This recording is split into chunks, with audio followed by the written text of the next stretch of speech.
चलिए जानते हैं आज के देश और दुनिया के महत्वपूर्ण 20 बड़ी खबरें सिर्फ 5 मिनट में। पर अभी तक आपने इस वीडियो को लाइक नहीं किए हैं तो लाइक कर लीजिए, चैनल पे नए हैं तो चैनल को सब्सक्राइब कर लीजिए। तो चलिए वीडियो को स्टार्ट करते हैं।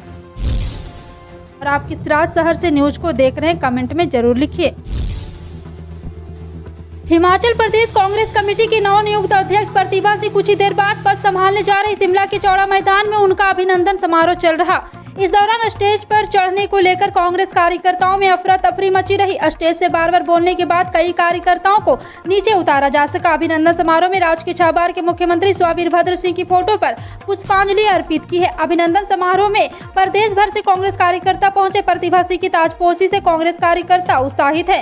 राज्य में इस साल अक्टूबर या नवम्बर विधानसभा चुनाव होना है। सोलन से विधायक कर्नल धानीराम सांडिल ने कहा है कि हम युद्ध क्षेत्र में हमारा काम कमांडर की बात सुनकर आगे बढ़ना है। पूर्व मंत्री कौल सिंह ठाकुर ने कहा है कि भ्रष्ट सरकार को सत्ता से बाहर कर कांग्रेस को सत्ता में लाना है। उन्होंने कहा है कि विकास के मसीहा वीरभद्र सिंह की कमी खल रही है। उन्होंने कहा है कि सीएम का फैसला सोनिया, राहुल गांधी और चुने हुए विधायक करेंगे। उन्होंने कहा है कि प्रतिभा को पूरा सहयोग और कंधे से कंधा मिलाकर चलेंगे। प्रशांत किशोर ने पटना में प्रेस कॉन्फ्रेंस कर कहा है वह फिलहाल कोई राजनीतिक दल नहीं बनाने जा रहे हैं। उन्होंने कहा कि पहले वह बिहार के लोगों से 3-4 महीने संवाद करेंगे। प्रशांत किशोर ने कहा है कि 2 अक्टूबर से वह पश्चिम चंपारण से पदयात्रा शुरू करेंगे। पश्चिमी और प्रशांत किशोर ने कहा है कि पिछले 3 दशक बिहार में लालू यादव, नीतीश कुमार का राज रहा। पहले 15 साल लालू जी और अभी पिछले करीब 15 साल से नीतीश कुमार बिहार के मुख्यमंत्री है। लालू जी और उनके समर्थकों का मानना है कि 15 साल के शासन में सामाजिक न्याय का शासन चला। उनका कहना है कि आर्थिक और सामाजिक रूप से जो पिछड़े थे उनको उनकी सरकार ने आवाज दिया। 2005 से जब नीतीश जी की सरकार है तब से उनके समर्थक का मानना है कि उनकी सरकार ने आर्थिक विकास और दूसरी सामाजिक पहलुओं पर ध्यान दिया है और विकास किया है। महाराष्ट्र के मुख्यमंत्री उद्धव ठाकरे ने एक बार फिर मराठियों के लिए नौकरियों के मुद्दों को उठाया है। ठाकरे ने कहा है कि प्रदेश की इंडस्ट्री पॉलिसी के जरिए मराठियों को रोजगार प्रदान किया जाए और इस पॉलिसी में ट्रेनिंग प्रोग्राम को शामिल किया जाए। उद्धव ठाकरे ने इस बात में उच्च और तकनीकी शिक्षा विभाग और कौशल विकास विभाग से मदद लेने के भी निर्देश दिए। बता दें कि इंडस्ट्री डिपार्टमेंट की समीक्षा बैठक 4 मई दुबई में हुई थी। मुख्यमंत्री ठाकरे ने इस बात पर जोर दिया कि महाराष्ट्र में निवेश लाने के प्रयास किए जाने चाहिए। उन्होंने कहा है कि महाराष्ट्र में उद्योग स्थापित हुए हैं, उनमें मराठियों को अवसर मिलना चाहिए और रोजगार के यहाँ पे उद्योग को उसकी जरूरत के अनुसार प्रशिक्षित मानव संसाधन मिले और हमारे युवाओं को भी रोजगार के अवसर मिले। वहीं महाराष्ट्र में लोकल बॉडी इलेक्शन को लेकर शिवसेना ने कहा है कि वह किसी भी चुनौती के लिए तैयार है और पिछले कुछ महीनों से वह चुनाव के लिए तैयार है। 2 मई दीदी गई। पश्चिम बंगाल विधानसभा चुनाव के दौरान बीजेपी ये नारा 2021 में दिया था, अब साल 2022 है। दीदी यानी ममता बनर्जी बंगाल से तो नहीं गई, लेकिन चुनाव हारने के बाद बीजेपी का केंद्रीय नेतृत्व बंगाल का रास्ता लगभग भूल ही गया। अब विधानसभा चुनाव नतीजों के ठीक 1 साल बाद गृह मंत्री अमित शाह पहली बार बंगाल का दौरा कर रहे हैं। अमित शाह के सामने बंगाल में कई चुनौतियां हैं। बंगाल में बीजेपी जबरदस्त अंतरकलह से जूझ रही है।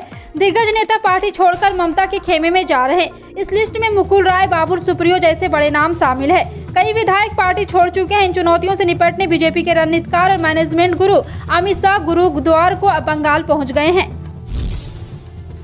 बिहार की राजनीति में इस समय जोरदार हलचल मची हुई है। कहा जा रहा है कि भाजपा और जदयू के बीच सब कुछ ठीक नहीं है। भाजपा राज्य में अपना सीएम बनाने की बात सोच रही है। चर्चा ये भी है कि भाजपा नीतीश कुमार को उपराष्ट्रपति बनाकर केंद्र में लाएगी और जदयू भाजपा का मुख्यमंत्री चेहरा स्वीकार करेगी। इन चर्चाओं में कितना दम है, हमारे विशेष संवाददाता अमित शर्मा ने भाजपा के वरिष्ठ नेता और बिहार सरकार में उद्योग मंत्री शहनवाज हुसैन से मुलाकात की। उन्होंने इस मुद्दे पर अपनी बेबाक राय रखी है और आपको बता दें कि एक बार फिर से इसमें कोई सच्चाई नहीं कि हमारी पार्टी के वरिष्ठ नेताओं ने बिल्कुल साफ कर दिया है कि हमने नीतीश कुमार के नेतृत्व में चुनाव लड़ा है। उत्तर प्रदेश में शिवपाल यादव ने ट्वीट करके जिस तरह अखिलेश यादव पर निशाना साधा, उसके बाद अब यह जाहिर है कि शिवपाल यादव यहाँ पर लगातार समाजवादी पार्टी से बिल्कुल अलग थलग हैं। हालांकि बीजेपी में जाने की चर्चा तो खूब रही, पर अभी बीजेपी के लिए उनके दरवाजे बंद नजर आ रहे हैं।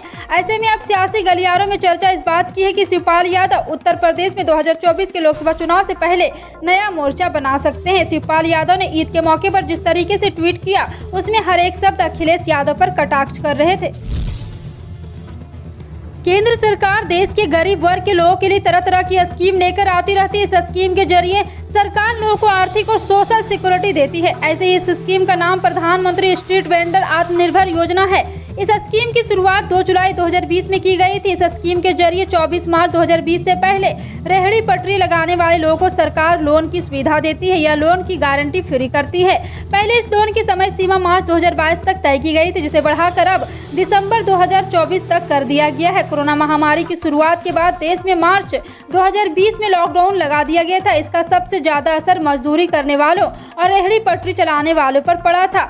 ऐसे में सरकार ने लोगों की मदद करने के लिए पीएम स्वनिधि योजना की शुरुआत की थी, जिसके द्वारा सरकार ने रेहड़ी पटरी चलाने वाले लोगों को 10,000 रुपए का गारंटी फ्री लोन देने की सुविधा शुरू की है। फिलहाल आपका इन सभी खबरों पर क्या कहना है, कमेंट सेक्शन में टाइप करके जरूर बताएं। पल पल की अपडेट जानने के लिए जुड़े रहें आप अपने हेडलाइंस न्यूज के साथ। मिलते हैं अगली बड़ी खबर में, तब तक के लिए जय हिंद।